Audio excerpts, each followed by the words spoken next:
nombre es María José Castillo Moraga y soy médico de familia en el Centro de Salud Barrio Bajo, en Sanlúcar de Barrameda, en la provincia de Cádiz. Vamos a dedicar unos minutos a hablar sobre el síndrome cardiorrenometabólico.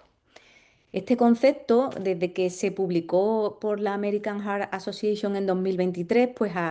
ha sido un tema de gran impacto a nivel científico. El concepto de síndrome CRM, lo llamaremos así a partir de ahora para abreviar, pues es la interacción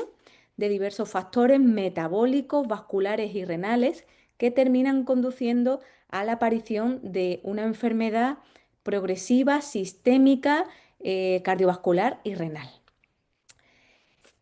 Por primera vez, al definir este síndrome CRM, se integraron por fin los ejes metabólico, cardiovascular y renal.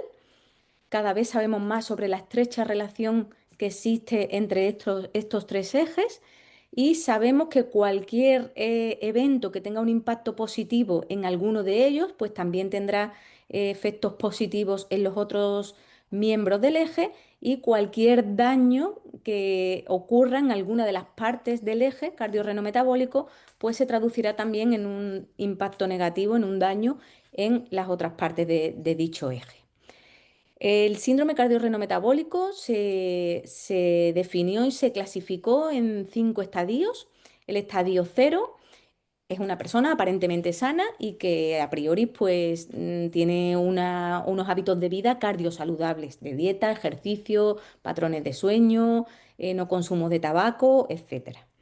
El estadio uno corresponde a la presencia de un tejido adiposo disfuncional y a la presencia de resistencia insulínica. Y probablemente es el estadio en el que se está trabajando más en los últimos años y se está haciendo más hincapié, ya que sabemos que si actuamos de forma precoz en este estadio podemos evitar que el síndrome CRM progrese hacia las fases siguientes. En el estadio 2 ya encontraríamos la aparición de los factores de riesgo que conocemos como cardiovasculares clásicos, hipertensión, diabetes, alteraciones del metabolismo lipídico, síndrome metabólico, incluso la enfermedad renal crónica en sus etapas más tempranas. En el estadio 3 ya tendríamos la enfermedad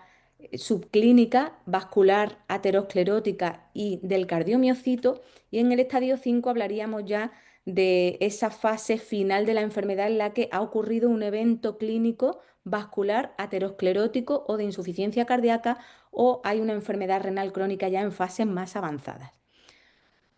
Una de las principales novedades que trajo con implicación clínica la definición de este síndrome es la necesidad de abordar la enfermedad cardiorrenometabólica no desde sus consecuencias, sino desde sus causas. Es decir, cada vez tenemos más claro que tenemos que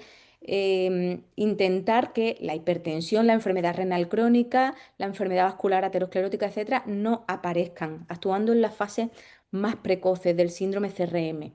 También como novedad incluyeron la necesidad de contemplar los factores de riesgo emergentes, además de los clásicos, para estratificar el riesgo de padecer síndrome CRM. Y estos factores de riesgo emergentes básicamente se clasificaron en factores psicosociales, presencia de enfermedades mentales, de determinantes sociales adversos de la salud, pertenencia a diferentes razas o etnias,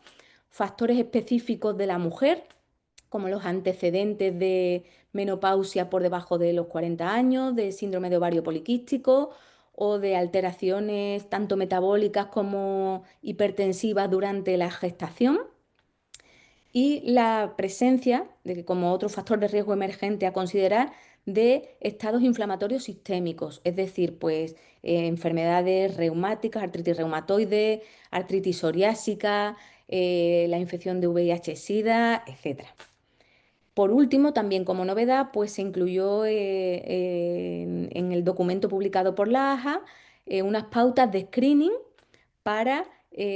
valorar esa búsqueda activa en fases precoces de la enfermedad que deben realizarse desde edades muy tempranas de la vida, de forma que determinaron